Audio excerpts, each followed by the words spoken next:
wanted to share this story with you guys. Story time. Story time.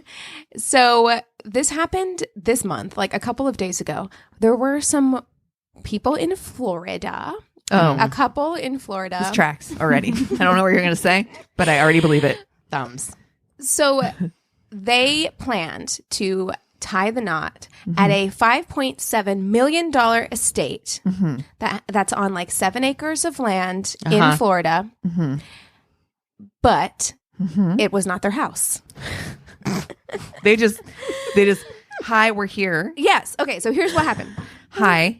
So we're here for the wedding. They posed as prospective buyers to visit the home. And then they shared detailed information on their wedding website, inviting their guests to join them for a lavish ceremony at what they described as our dream home and estate.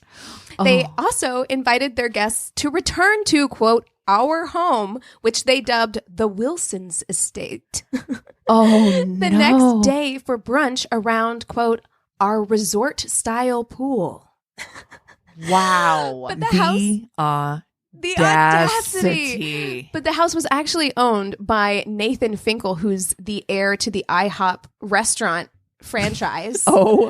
And so, like, he's at his house, just kind of like, he's like, you know what? I think I'm going to check up on my country estate, right? So he is at his house, kicking it, when people start showing up. No. And he's like, there's some poor caterer that's just like, they told me to be here. Yeah. I don't know. What are you doing here? I don't know. I'm here for the wedding. Yeah. No. So can you imagine? So he's like, shocked. He's baffled. He calls 911. He's like, there's a lot of people in formal wear trespassing on my property.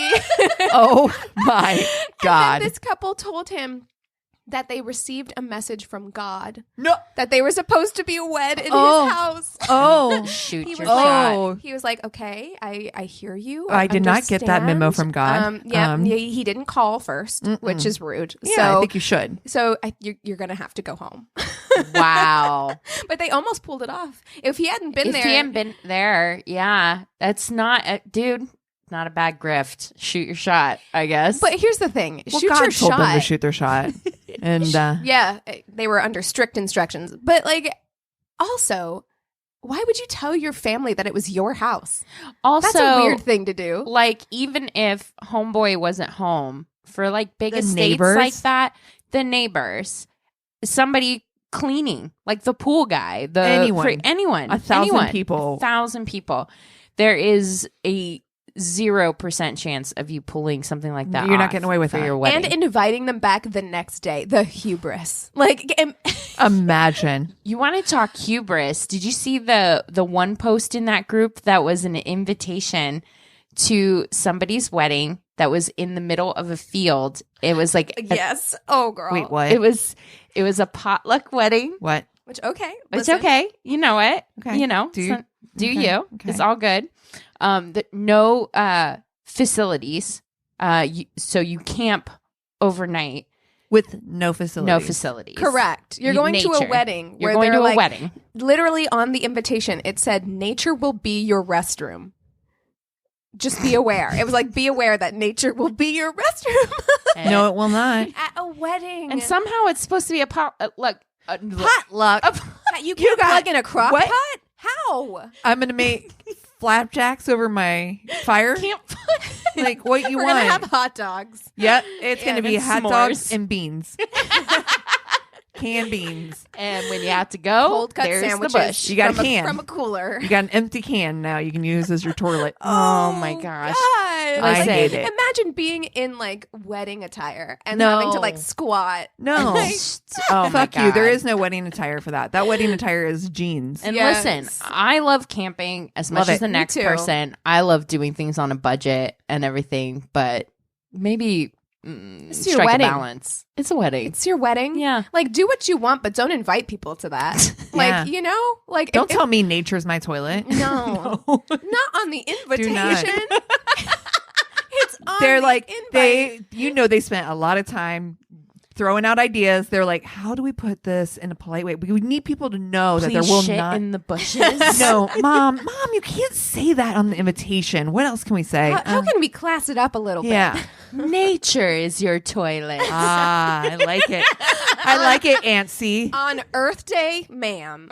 How dare you? Come on. Well, I wanted to talk to you guys about something that I found last night. So we've been doing these stereo pop-ups on Mondays, Wednesdays, and Fridays. Last night we had a really fun one with like an AMA. So we had lots of questions and stuff. But I also started trolling through this account called Relationship Advice. Oh no. On Reddit, and the questions people ask are just brilliant. So I wanted to pose one to you guys. Okay. See what you Please. do. Boyfriend has sleepovers with his female best friend, and they're sharing a bed. No. That's not a sleepover. What do you- Wait. That's not a sleepover. Okay. No. I mean, I believe in platonic friendships. Correct. Male-female friendships. I think that those Yeah. exist. Right. Nothing wrong with a platonic male-female friendship. However, you do not sleep in the same bed with your best friend like that. Like, no.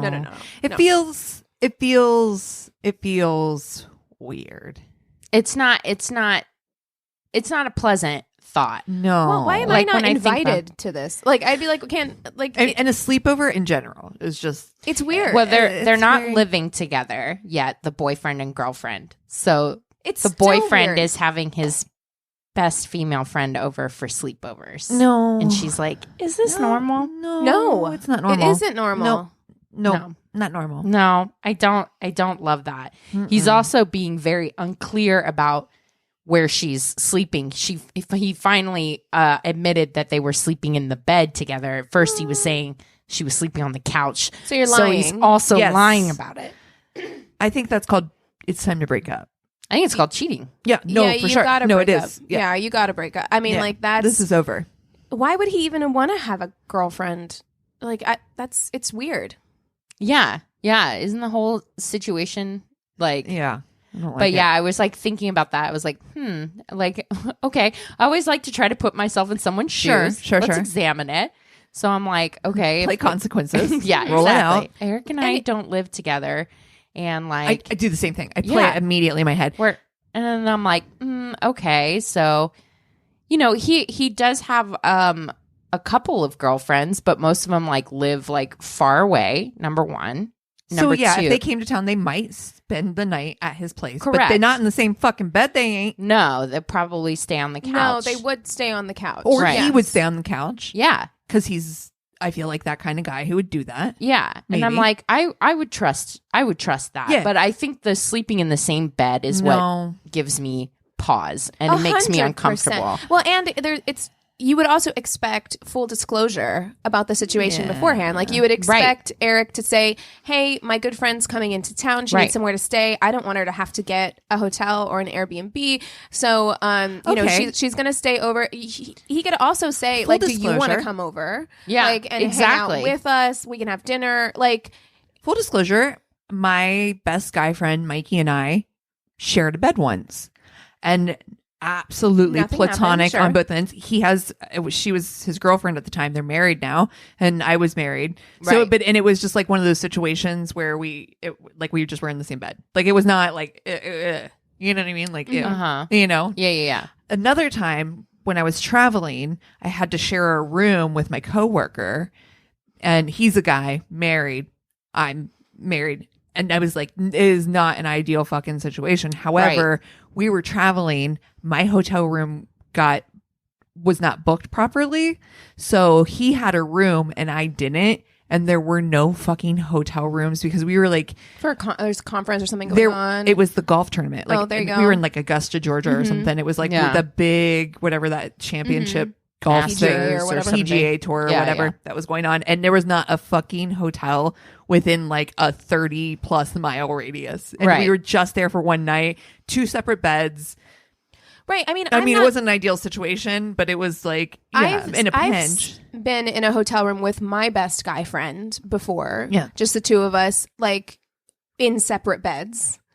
Yeah. And it was like not a big deal. It's like we were traveling. Like it wasn't a big deal at all. But like it's sleepovers, first of all. Like it's not, because what we're talking about, we're talking about circumstances where we're like traveling or someone's coming to town. Right. Or something like that. This that is makes somebody sense. that is in town. This is not somebody coming in from out of There's town. no reason for that. Like you can have them come over. You guys can hang out.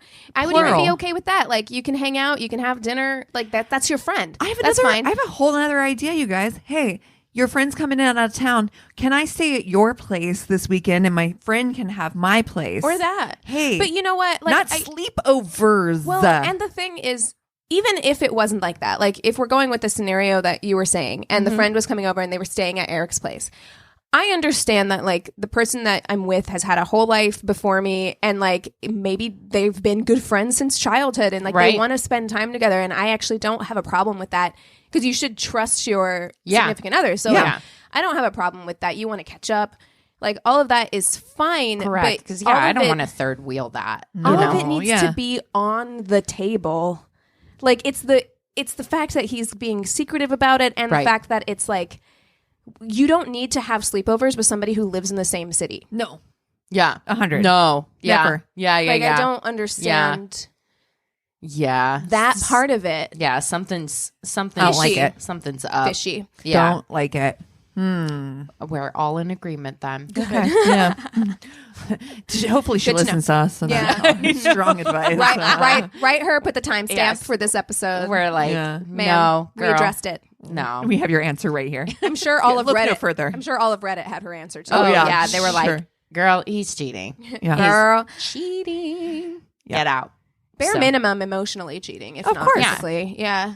Yeah, that's the one thing. Like, I'm pretty flexible. I'm not a super like strict person. Like, I get.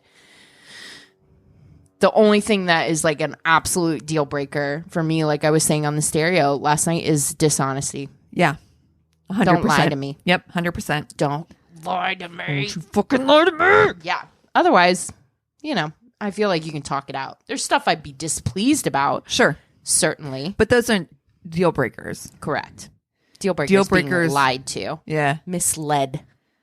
I mean, or gaslit, because that feels very gaslighty to me. To be like she's my friend. I don't understand. It's just a sleepover. Yeah, it's no big what's deal. weird about what's that? Weird. Everything is weird about that, my dude. Like, no.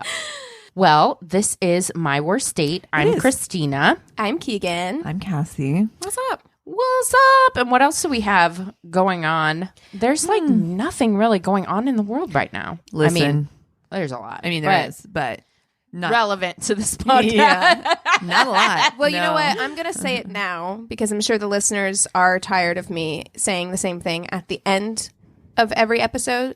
So I will go ahead and say now that I have started Real Housewives of New Jersey. Congratulations. Thank you so much. It was a long road to get here, but we're here now.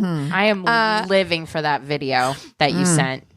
Anybody who has seen Real Housewives of New Jersey will know the engaged 19 times moment. And I saw it for the first time. I took a video of it. I sent it to you guys, and I have watched it. I was like drinking wine alone in bed last night, laughing. That's awesome. Watching that video like over and over again because I have never seen somebody, and it was at that moment that I was like, this is for me. I have never seen somebody go from like kind of chill to flipping a table in public, just red wine everywhere. Like a mess. Fast. It's awesome. It's awesome. And also, can we please talk about how a person who's like in their early 40s could have been engaged 19 times and married and divorced twice. Like, how do you have the time? How is that even possible mathematically? Feels like hyperbole, if I'm Feels honest. like a lot. Yeah, I don't think 19 is a lot. No, she says it. Oh, she says it. The first episode of that's right. That's of the right. season, she says, I was engaged 19 times before I married my first husband. And I was like, what? And then she was married the same twice. Wow. I don't know. How? It's like don't one know. a year, right? Yeah. Ugh.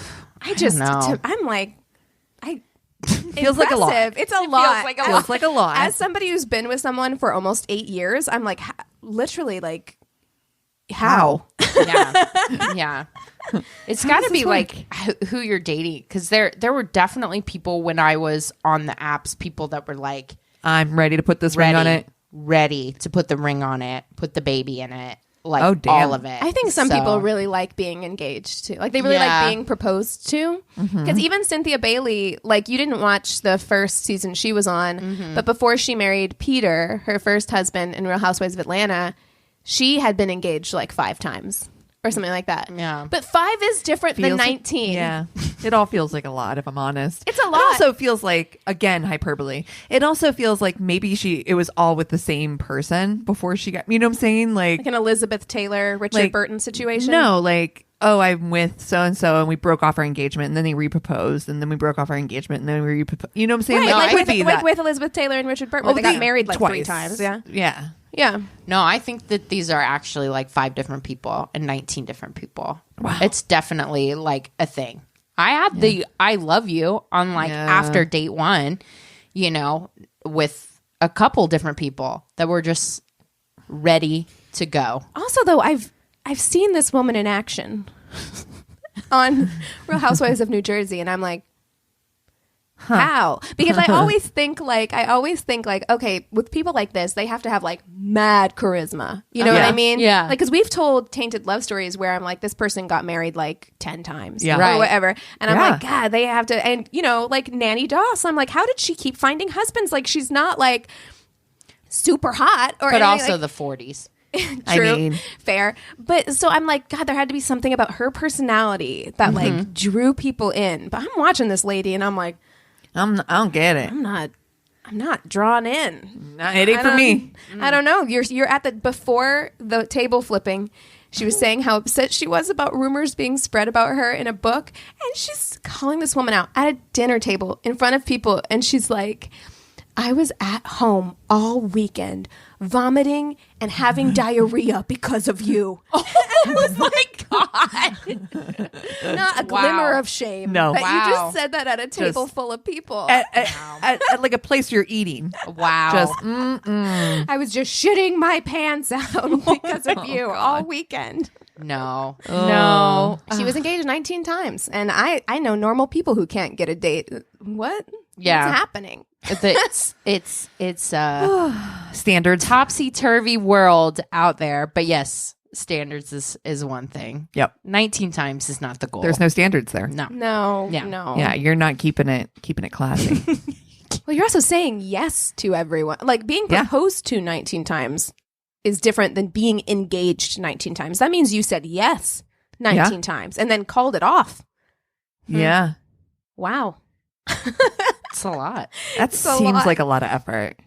It's Too much. yes, it's a lot of drama is what it is. And like I'm And that tired. is why. I like to watch the drama Yeah. No, I do too. from over here on my couch. Like that's I'm telling you, that's what it's all about. You live a very low drama life and then let that drama just sit on that TV and entertain you. You know what I've wanted to check out that everybody keeps talking about that I've never seen an episode of, don't know anything about it? 90 Day Fiancé. Same. girl. Haven't either. I've heard it is a full-on mess. I heard that as well. Anthony, I've been curious and I've been tempted, but Anthony has really drawn a line in the sand with He's like, with 90 Day Fiancé. He's like, you got me on Real You do Housewives. have to compromise in relationships. I definitely understand that. I feel like that's a line that Eric would not want to cross either. The look of disappointment on Anthony's face when he walked into the living room because he knows I finished Potomac. Oh, no. And the look of just defeat when shame. he walked in and looked at the screen and saw that I was watching New Jersey. He's like, how many more of like, these are Why, there? Keegan? Why? Never ends. No. So who should we fuck, marry, kill this week? I mean, we just talked about a bunch of artists. And I'm going to tell you a story for my Tainted Love that's about an artist. We could do artists. If we know him well enough, yeah. Yeah. You guys go first then. I can fill in any blank. Well, we're going to do Salvador Dali over here. Let's just go weird out the gate. Real weird. Okay. Banksy. There you go. No clue who he Ooh, is. I love a mystery man. The word on the street is that it is the guy from Massive Attack. Ooh, I could definitely be down for that. That is a rumor. Allegedly. There's a lot of signs that point to the fact that he's Banksy. Okay. Oof, gosh, I got so many places to go. Is it Warhol? Is it going to be Pollock? Is it going to be, I mean, where are we going to go? Oh, no. All bad. None of them good. Bad. Yeah. Let's see. Who am I going to choose? I'm going to go with Van Gogh. You know what? I knew you were going to do that. Yeah. I knew you were going to do that. Well, because all the other ones are real shit that I was thinking. The ones that I liked were real shit. Who are you going with? Van Gogh. Oh, Van Gogh. Okay. This is Or Van Gogh for our British listeners. Got it.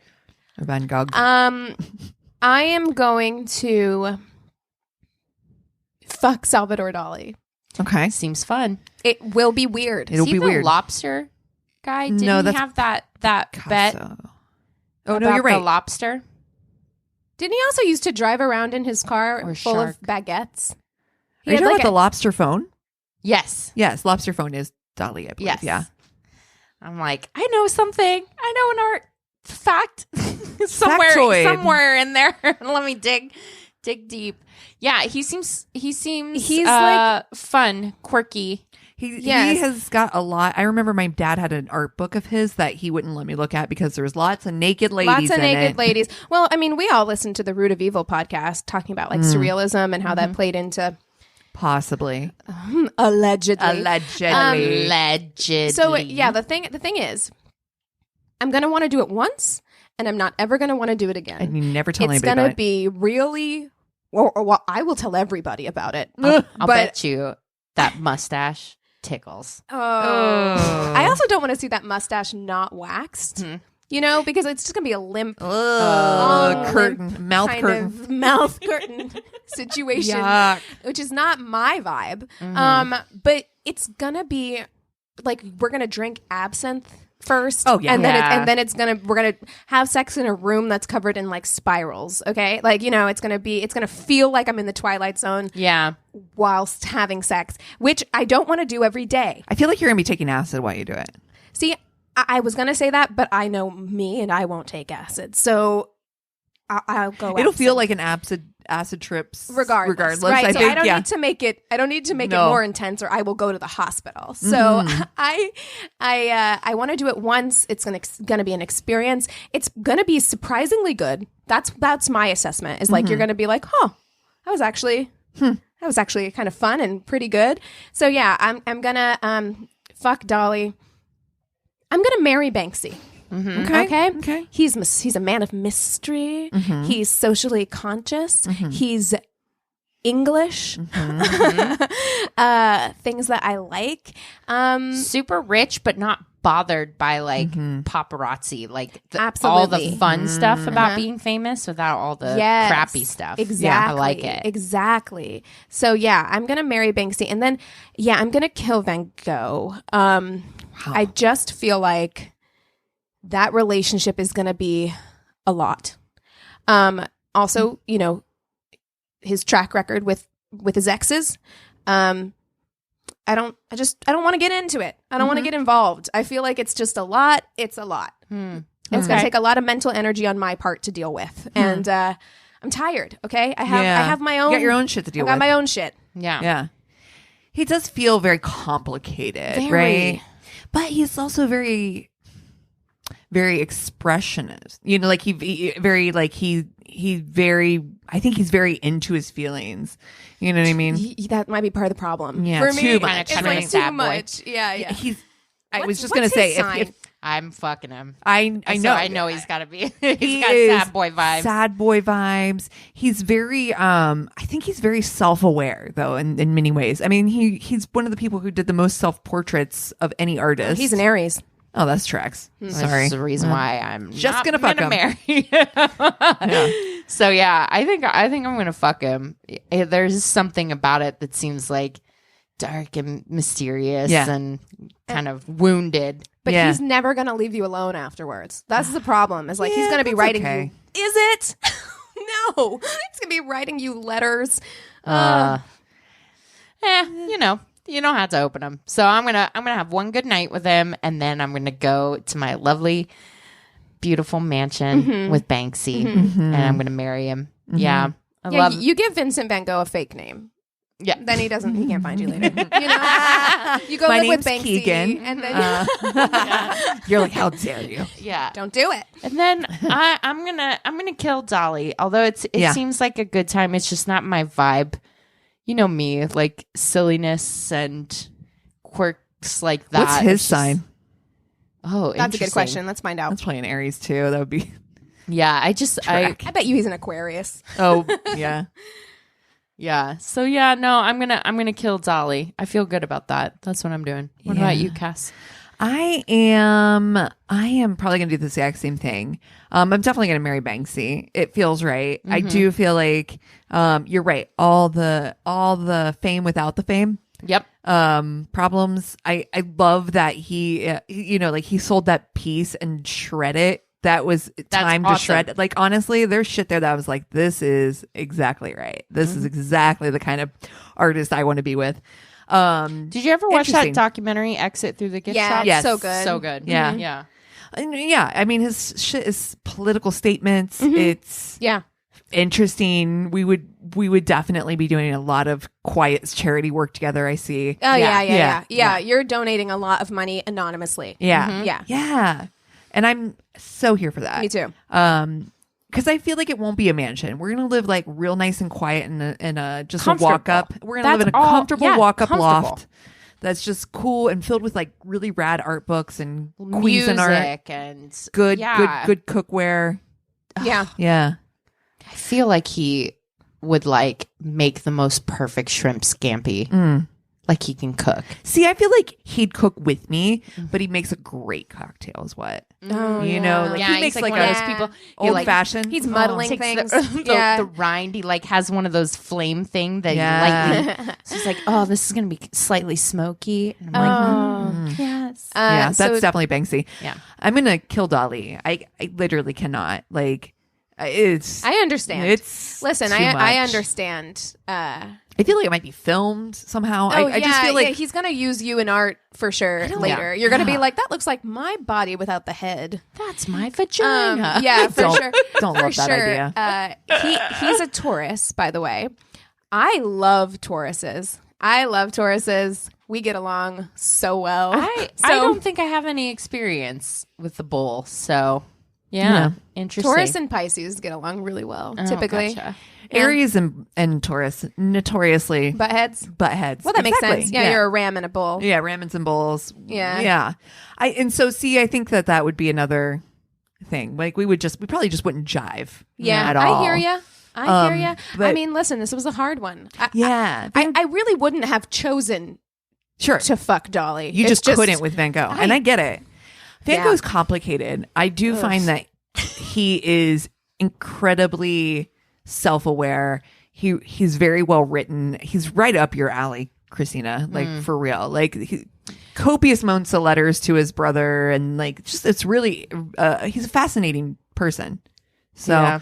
but one night's enough for me. One night is plenty. Yeah. Plenty. I didn't realize I had such strong negative feelings about You do, potentially apparently. dating Van Gogh. You did. I'm like, You're oh like, God, no. no. You're so much very, work. very cultured here. Well, you guys want to take 5 and come back to stories? Sounds Yes. good. Great. And we're back. All right, Cass, kick us off. Okay. So I got my story from Reddit. It's a little long, but I think it will get you properly fired up. Oh, great. Okay, take us on a journey. Okay. I've only been on a blind date once. A friend of mine had a brilliant idea that I would be simply perfect for a male friend of hers. I had been single for a while, and since I wasn't having any luck on my own, why not get a little boost from a friend? Important part of the story. I made it clear with my friend that the guy she was setting me up with has to be fine with girls on the quote darker side of life. I've always been weird, gothy, nerdy, and while I don't exclusively date other goths, I just wanted to be polite so he wouldn't be shocked to see a girl with a septum ring and extremely pale complexion. She assured me that not only did he like goth girls, he liked Lord of the Rings and science fiction books as well. So totally into All it, right. right? Okay. I agree that that's something that you want to make sure that he knows before you going in, just because people are weird. Right. I mean, you have an aesthetic. You want to be, Yeah. like, hey, this is me. This is my look. I have a thing, right? Well, and it also is like something that it sounds like she's like, I'm passionate about these things. It's not just a look. Right. There are things associated with it. And it's like, we've said it on the podcast before, just be upfront with. And clearly that's what she's trying to do. She's Yeah. like, I just want to make sure that he's cool with my vibe, right? Yeah.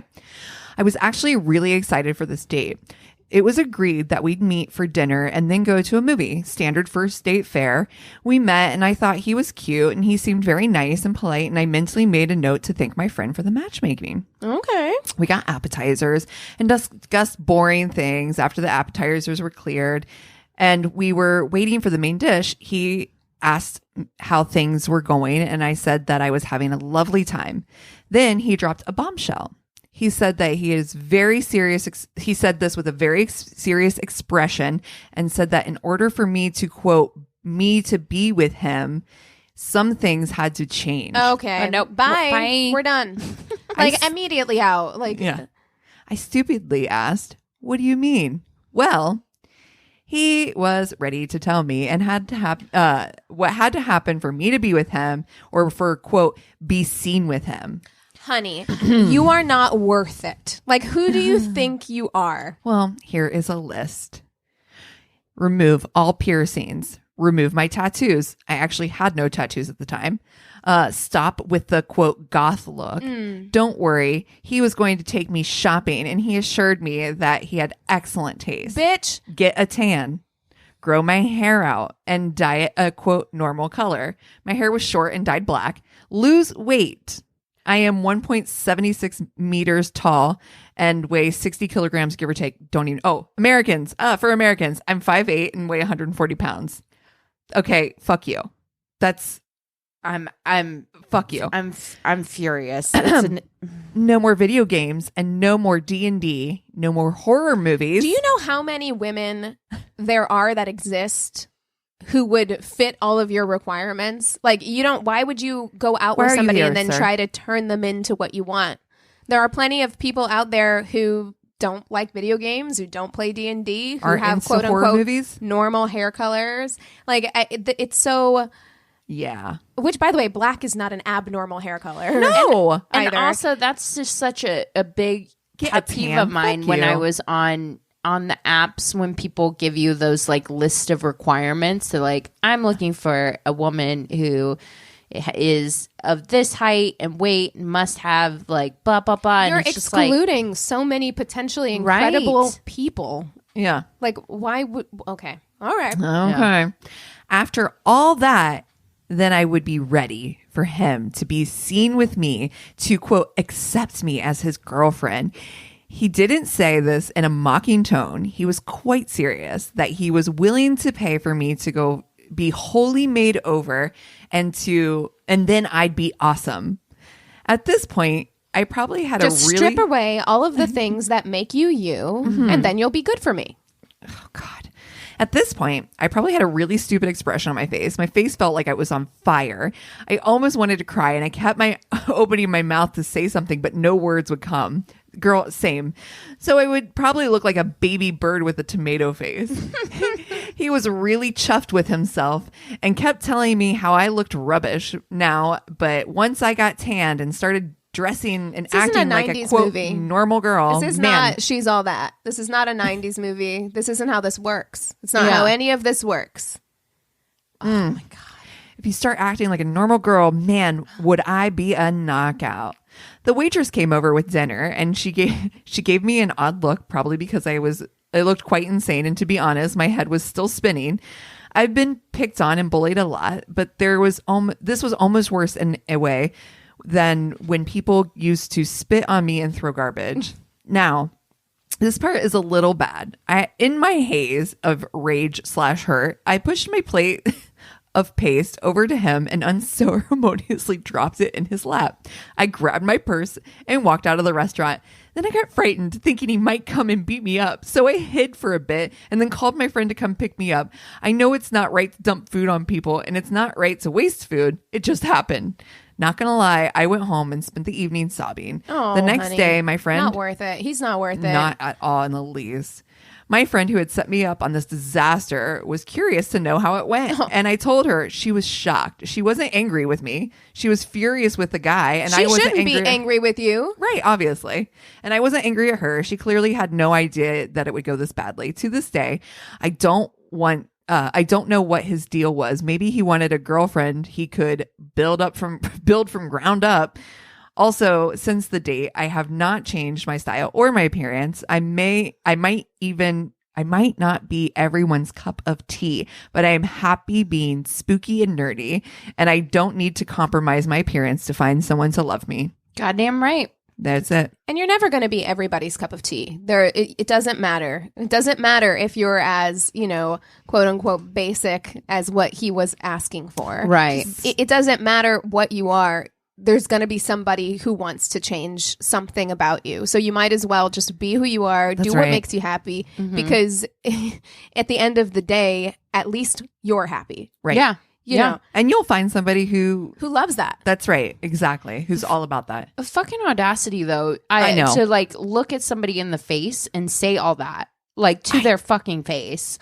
I could never. Well, and to not feel any shame about it. Right. Clearly this is somebody, there's something wrong with you. If you don't see what's wrong with this. Yeah. Yeah. The utter lack of Awareness. empathy and Yeah. awareness. Yeah. Yeah. Ugh, gross. I hate it. Throw it away. Hate it. Okay. This one's a little short. I was in high school and dating a guy who was out of high school. I worked at a Dairy Queen. A girl from my school comes through the drive-thru. As I'm handing her her order, I see that the very distinct ring I gave my boyfriend is on her finger. What? Oh, allegedly. Allegedly. Also, with the DQ, all I can think about is Parker Posey. Yes. In Waiting for Guffman. Yes. Yeah. Oh my God. I fucking love a Dairy Queen too. And that is such a Midwest thing. I think there's one Dairy Queen here in LA in the mall in Burbank. And it is a Dairy Queen / Orange Julius. It's like a combo. But there are no Dairy Queens in this area. It's not a very soft servy kind of place. Community. No. Yeah. There's one when we're going back home that's not that far from my parents' house. Eric is over the moon. Peanut butter excited. parfait. That's Oh, always yeah. what I get. Oh, delicious. You guys got to go to Jenny's while you're there. Mm-hmm. Yeah. I have to admit, it took me a minute because I was confused about how she could have this ring. I finally snapped to and asked her, "Did Bob give you that ring?" She said yes, and how did I know? Because I gave it to him. He's my boyfriend. Here it goes. She immediately took it off, gave it to me, and left. A few minutes later, my boyfriend comes flying in the door and starts yelling at me for getting him in trouble. Sir, this is a Dairy Queen. Allegedly, you need to get the fuck out. Get the fuck out. As he continues to yell at me, I'm just staring at him with all this anger that's inside of me. A friend of his, Mike, happened to be sitting in the dining room, and Mike comes up to the counter and whispers something to Bob. They go outside. Can you come in and close the door,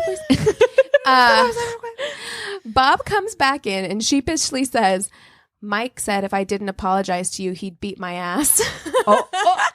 Oh, Mike. Oh, Hey, Mike. I have to admit, having Bob's friend Mike, who I barely knew, stand up for me was one of the best things that ever happened to me. And yes, Mike and I started dating. Yes. He was a really nice guy. Yay. Mike. Go, Mike. Yes. Be the change you want to see. Don't, He's your, like, my your friend dude. is not acting right. You got to be like, Check hey. him. Check him. Speak up. My dude, Yeah. come outside with me real quick. Can you come in? Can I have a word? Hey, brah. Okay. In high school, I took this girl out to dinner and a movie as a first date. It was mostly as a courtesy to a friend because this girl would always be the third wheel to their dates. We finish up the movie and I'm driving her home when she says to take a turn here and there to make it back to her house. Turns out she had decided that it would be prudent for me to meet her grandparents. Would it? This is fine enough with me. I have an easy time mingling with the golden oldies. However, it is about 10 minutes before her curfew when we arrive at her grandparents' house. Before we even walk in, I tell her, call your parents and let them know. Oh, no. She puts up a fuss and says they won't care and to not worry. Time goes by and we end up at her grandparents for an uncomfortable 30 to 45 minutes, all while I am saying that it is past her curfew and her parents don't know we are there. You can't have the grandparents call or Yeah. something? Yeah. Like, what a weird situation. Like, So weird. okay. We make the 15-minute drive back to her house, and it is completely uncomfortable. The mother rushes her to the next room, and mumbled yelling occurs. I'm sitting at a table when the father comes into the house Bro, and leave. gives me a death look and No. yells some more. No. This is just a bit much for me, but I handle it okay and go home. As soon as I walk in, within my curfew, my mom starts yelling, "Where the fuck have you been?" What? And I'm wondering what the fuck is going on. Well, it turns out that the father drove to my house and started banging on the door, yelling at the top of his lungs Oh, no. that I have his daughter and he wants her back. What? My mom does not know who this man Okay, is. Liam Neeson. All right. Oh. And in the panic, from beyond the locked door, hears, "Your son has got my quarter. Your son has my quarter, and I want it back." My mom freaks out, thinking there's a psycho at the door, and gets a gun and calls my uncle from across the road, who also grabs a gun shit. and yells America. across the road to leave or he's going to get shot. My mom's yelling back through the door, "If my son has your quarter, he'll give it back to you tomorrow," to try to appease him. He eventually leaves, and I finally convince my mom that the family is crazy and we have a good laugh about it. However, this has to be the worst date ever. Also, how do they know where you lived? You must live in a small town. Small town. Right. That's some small town shit right there. This makes me think, and it brought about a very vivid memory of the time that cops came banging on my door when we were little. Oh, because I no. guess some neighborhood kids had been fucking around in our backyard, and my mom got a BB gun that she used to fucking shoot pigeons and like waved it at the neighborhood kids. They went back and told their parents, and their parents called the cops. no. And the cops like bust in looking for the gun I'm that my mom sorry. like threatened kids with. It was a thing. Is this or is this not Ohio? Yes. And No. are they or are they not on your property? I thought that was how this worked. Yep. Yep. Oh, wow. Oh my God. Oh, no. If my son has your quarter, I'm sure he'll give it back to you tomorrow. Please leave my porch. That would be me 100%. Can't hear for shit. So Yeah. I'm also like, what? Also, a quarter? like, you know if your parents are like that. You know, Okay. like, you know Yes. if your parents are going to, you know what kind of parents That's right. you have. Like, That sounds like why somebody would she who wanted play with it. fire like that? That's testing boundaries or 100. some kind of teenage. You're going to test boundaries thingy. at grandma's house? Like, if you're I going mean, to do it, at least and be somewhere Granny. fun. Yeah. Call my parents. Let them know. We'll Yeah. be home. We're just here. We're just here. We're at Weird. grandma's house. Wow. Wow. Woo. Wee. Wow. Okay. All right. Okie dokie. Are you ready for my Tainted Love? All right. Yes. Okay. This story has everything. I like a story that has everything. Except they don't murder each other in the end. Oh, well, that's nice. So this is nice. Oh, good change of pace. I would say there was no murder in it, but it does happen during Nazi time, so there's probably some murder. Adjacent murder. Yeah, definite adjacent murder. So I got most of my information from a website called The Art Story, Wikipedia, a Hornet article by Matthew Lawrence, a New York Times article by Joseph Treaster, Acting Out, Claude Cahun, and Marcel Moore by Tirza True Latimer. Sorry if there were any mispronunciations there, but I did a lot of research. Awesome. Clearly, yeah. So, to be fair, because I'm a big nerd who's going to school now, I have been taking art history classes, and it's been really exciting because my art history teacher it's modern art, and we're she is incredibly feminist and teaches about a lot of people who would have been othered in many of all of our lessons have been very peppered with people that we may never have heard of, and she really does try to focus on people who were outside of the community but also important contributors to the community. So I'm going to tell you the story of Claude Cahun. Claude Cahun was born as Lucie Renee Mathilde Schwab in 1894 in Nantes, France. So this is it's a female Claude? I will get to that. Oh. I will explain. Okay. There's a lot. It's layered. It's a very layered story. So she had a very troubled childhood. Her mother was institutionalized when she was just 4 years old. Sorry. And she was predominantly raised by her grandmother, Mathilde Cahun. Her father was from a very prominent Jewish family, and they were fairly well-to-do, not like extreme wealth or anything like that, but upper middle class. Upper middle class, exactly. But around this time, we're talking like between 1894 and 1906, there was something called the Dreyfus Affair that happened in France, and it brought about a big wave of anti-Semitism within the French community and within France as a whole. So during that time, it was starting to become increasingly uncomfortable for Jewish people within France. And so she was moved to a boarding school in Surrey, England, where she'd went to Parsons Mead School until she was about 12 years old. So she spent a lot of time in boarding school growing up, kind of away from her family. And eventually she does end up back in Nantes, where she, at 15, goes to school there, comes back home, goes to school in her local community, and she meets 17-year-old Suzanne Malherbe.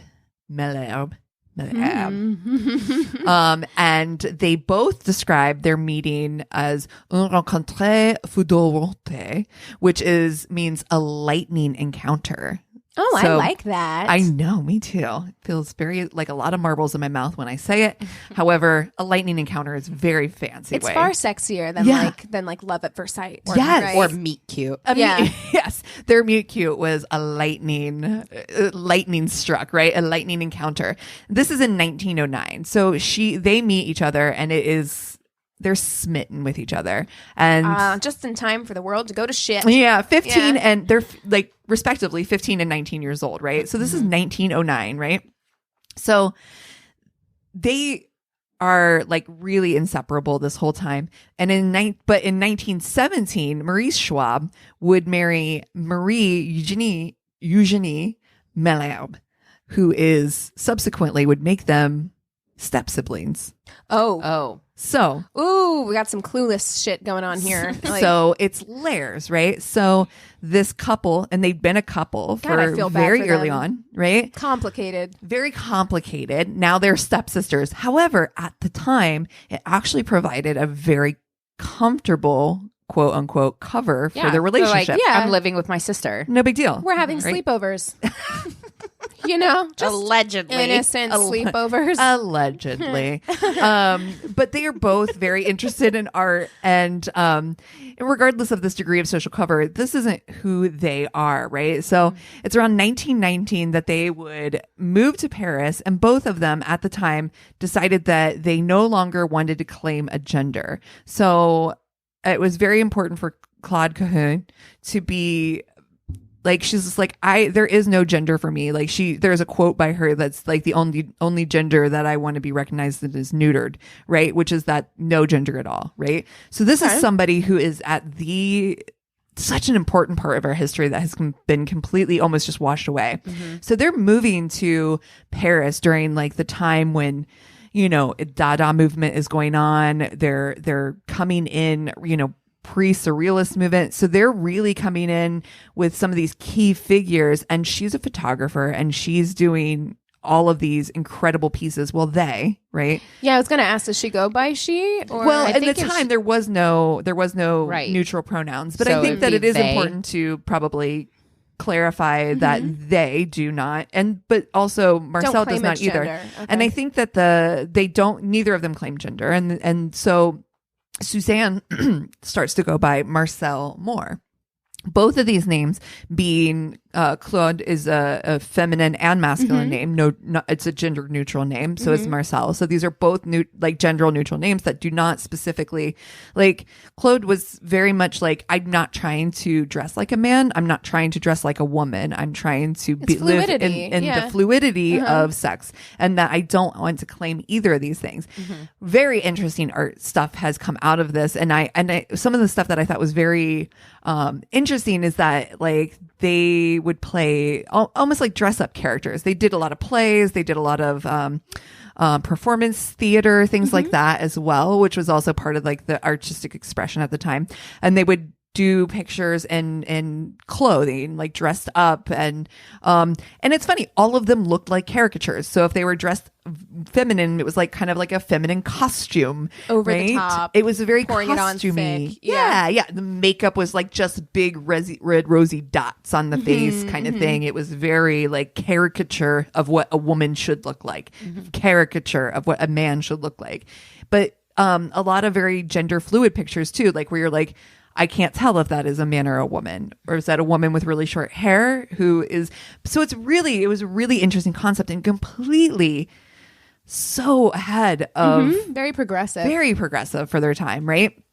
So, and I guess that was the point, is that like gender is a construct, and to sit here and try and say like, is that a man or a woman? Right. Is, you know, and that was really their whole point of view, was to challenge that conception, challenge the notion of what does it even mean to be a woman? What does it mean that you're a man? What does it mean? Like, what are these confinements that you're putting us in? Right. So they had strong bonds within the community.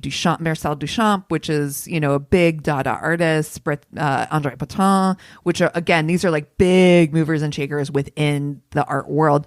But her art, their art was not taking off. Claude's art was not really getting noticed, wasn't getting much, you know, just wasn't getting much steam. They went to the Sorbonne. So, I mean, we're talking about well-educated in the art community. So there's no reason for their artwork to not be picked up in the Surrealist movement as important, right, at the time. And it really was part of that challenge of what Surrealists were doing at the time, which is to, you know, real internal investigation, very Freudian concepts, a lot of very mental labored concepts of who do we think we are, right?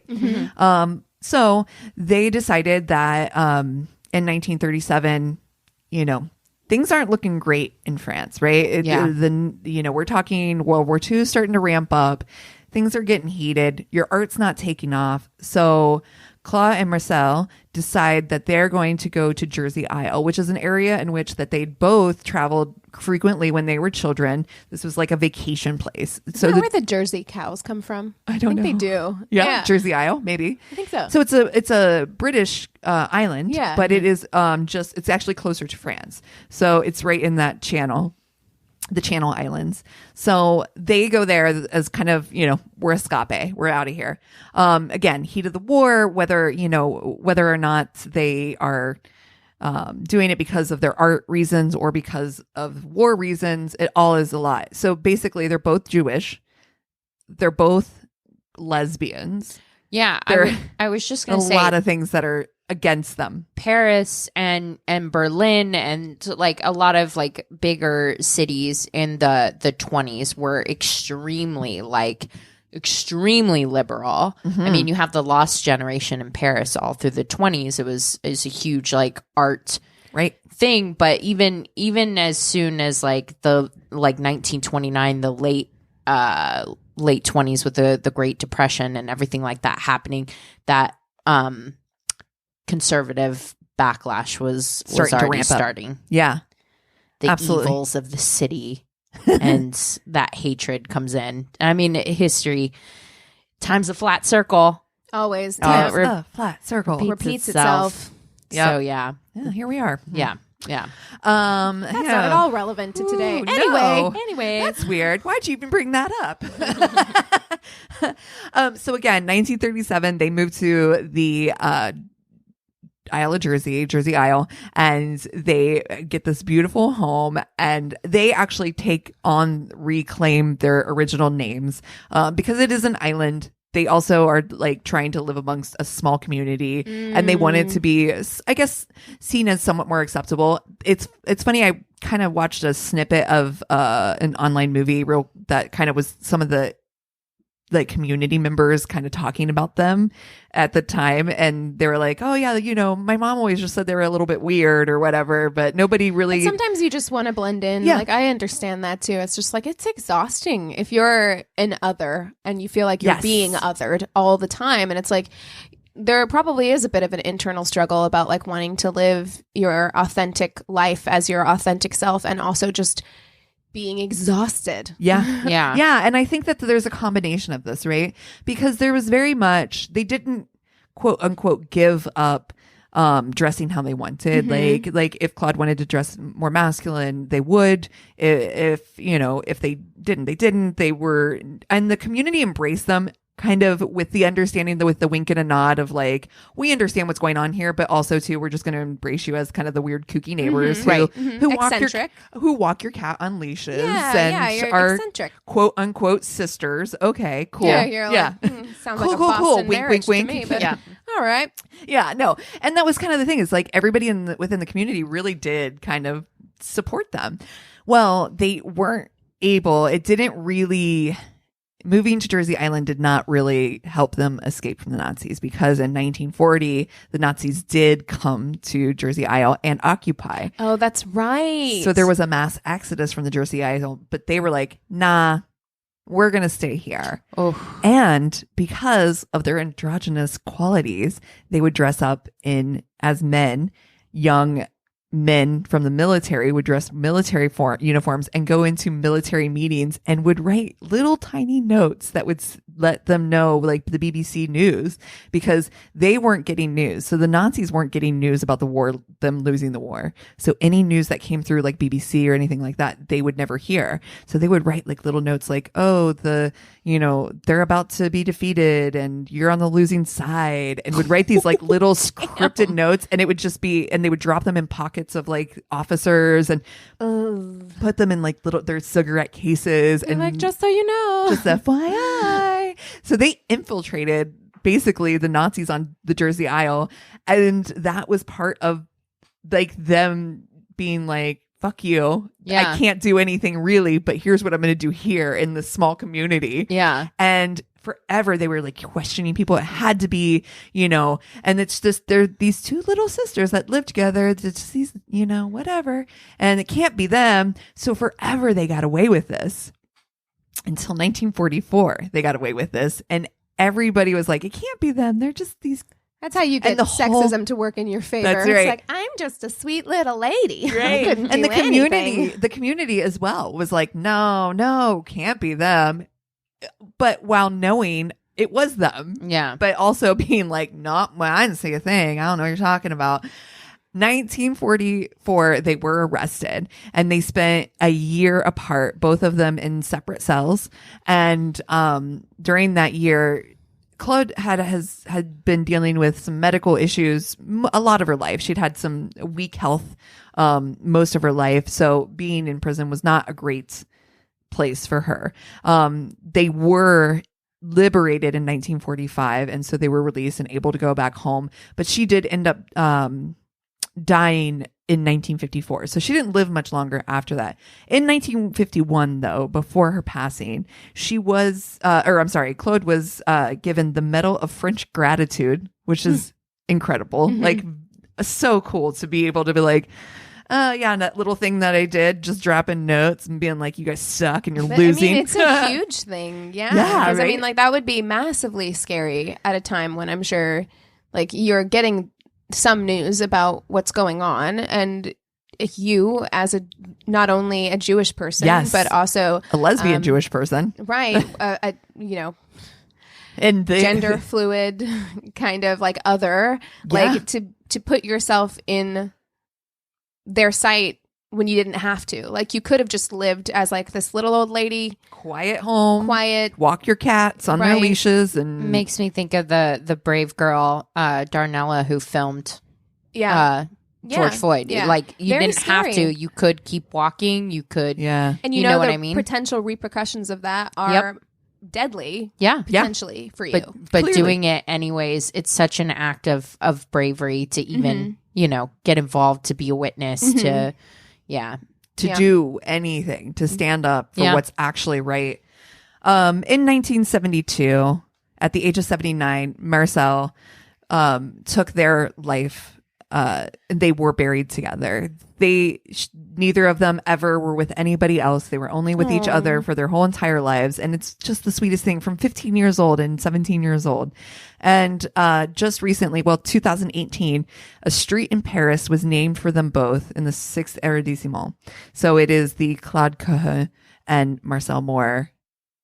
This is kind of the perfect story to tell after telling your story about the man with all of the rules. Yeah. Here's who you have to be to date me. Because there is a perfect person out there who will love you just the way you are. Absolutely. Yeah. You know what I mean? And if they could find each other in the early 20th century, right, and spend their whole lives together, clearly deeply understanding one another. Yeah. You can find your person too. You don't have to settle for some asshole who's like, you have to be XYZ in order to be loved, because it's just not true. Right. Absolutely. I know it's a short story, but I thought it was really interesting. That's fascinating. I'd never heard that before. I know. There are a lot of stories of women posing, in quotes, as men in the early 20th century. I've seen like a lot of different documentaries about that, but not a story about somebody that was very open about gender fluidity at that time. I've never heard anything like that. Some amazing quotes by her too. There's a lot to find out. Like, this is just like a little snippet of it's just like their overview of the story. But I'm telling you, what a fascinating movie. This is like, you're talking about an Oscar winning movie right here. Somebody mentioned that in one of their stories too. I think it might've been the Hornet article that Matthew Lawrence wrote, was like, Tilda Swinton, where are you? This is an Oscar nominee. Right? I mean, also a good reminder. It's also a great reminder that a lot of people like to say that like gender fluidity, and all of these things are new concepts. And they absolutely are not. And they're not at all. Not at all. They're not at all. I've, on my other podcast, we talk about these things all the time. We cover people and that maybe are lesser known. And like, I can think of several off the top of my head. Like, you've got like Polly Murray. You've got all of these people throughout history, at all different points in history, who had some kind of belief that their gender was fluid in some way, that it was a spectrum and they were on the spectrum somewhere. Like, people have felt this way forever. For years. There's tons of different things that I've seen about different tribes, indigenous peoples, or different cultures through history that have different words. It's not just male, female. That's right. It's like all these multiple different gender. So it's been common knowledge, it seems like, for thousands of years, and then the puritanical, that's right, viewpoint that we have been in for a while now seems to have erased that wisdom, right? Which I'm really glad we're. And I think that's why it was important for me to tell the story, because this is something, someone who had been for many years erased from history. Yeah. It wasn't until after Marcel had passed away and ended up giving over. Now, the Nazis did destroy most of their artwork, but until Marcel did pass away, she had gifted like what was left of the artwork to someone who the name escapes me right now, but they were able to be like, whoa, no, this is really fucking important work. And I can't believe we haven't been talking about this artist who's been so influential, was part of the surrealist movement, and completely erased from it. Yeah, it's also why it's important to further your own education. I mean, I know you're doing it in a very formal way by going to school, but outside of that, I mean, what we're taught about anything, like it's all been predetermined in a lot of ways by like what people think is important. And usually there's a worldview or a viewpoint behind what is being taught to us, in schools especially. Absolutely. So like conformity. Right. Because then it makes you believe like, oh, all the important people in history were white and Male. straight, and we'll have very select people that we highlight from different groups, but we're only going to share those stories, Right. And that's all you get to take in, and it limits your ability to understand that all of these things have been happening forever. Like it's not new, it's nothing new, and we need to be able to move forward in a progressive way and accept and welcome that this is becoming more mainstream. Yeah. So, yeah. Definitely. Yeah. I love it. Yeah. Yay. I've never heard of them. So I'm very, very happy to have learned something today. Me too. Thank you for taking us to art history class, Cassie. I sent her name or Claude's name to Keegan before because I was like, this would be perfect for I know you Yamp, did. but I was You like, did. I was like, I know I've seen it before. Yeah, I'm stealing it. It's such a good story. And I'm like, Yeah, it's a just great story. sweet. Yeah. It's sweet. Touching. Yeah. People who changed. Also, I'm really glad I didn't have a lightning encounter with the person that I had a crush on at 15. Oh, truly. God. Truly. Jesus Christ. Oh, God. Yeah. It would have been Oh, sweet Ugh. Jesus. No, thank you. hard. Still be sleeping life. on a mattress on the floor. Oh. No, ma'am. It's a bad idea. Oh, my God. Gosh. What have you guys been watching? Okay. So I feel like Hulu bullied me. Just bullied me They're into aggressive. watching this show. Because, as you all know, I have been watching Real Housewives on Hulu. And I don't pay for Hulu on principle. Mm-hmm. And what they like to do is play the same ads over and over again. And I believe that it is because they are trying to mentally wear me down to pay more for Hulu. And I'm not going to do it. I'm not going to give in. It worked. Okay. for us. So what happened was they have been showing me ads nonstop, constantly for Cruel Summer. Oh. Non-stop. Yeah, I've seen a lot. And so I was like, listen, I know that this is going to be a show targeted at teenagers, but starring a teen. It's about some teen shit. Yeah. But I did watch it. I did watch it. I watched the first episode, and I'm going to tell you right now, I'm going to keep watching it. Yeah, you're going to watch the second episode. It's a little cheesy. It takes place in the 90s. It's got a very 90s aesthetic. It's a little cheesy, but it's like it's a murder mystery situation. It feels like, I think Jessica Biel's in it, executive producer. Yeah. And it feels very much like The Sinner made for teenagers. Like it's that like long call. You're not, they're going to keep unraveling the mystery as the season goes kind of situation. And, you know what? If I could sit through 13 Reasons Why, I can sit through this. Let's go. All right. There you I'm go. into it. Gosh, I've been watching lots of random documentaries. I watched one on the magazine Cream, which is a Detroit rock magazine, which was really good.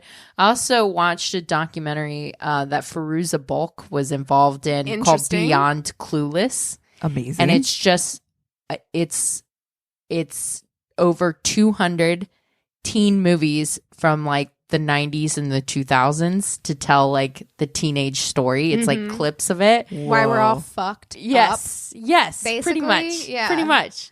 So that was pretty interesting. And then something that we're going to start watching, which I'm so excited about because season 2 is getting ready to come out. Eric's never watched Russian Doll, which I fucking loved that show when it came out. So I'm really excited to rewatch season 1 with him. So nice. that's what I got going on. Nothing Nothing new. Yeah, I'm like, I watched another episode of Harrow. I watched... Girl, no shame in your game. I watched Cruel Summer this morning. Oh, because I was like, I have to have something to talk about. I know. I did start watching Real Housewives of Salt Lake City finally. Oh, I did watch how episode do 1 you of feel? that. Please tell me. It looks messy. I didn't keep watching it. I watched like the first 2 episodes.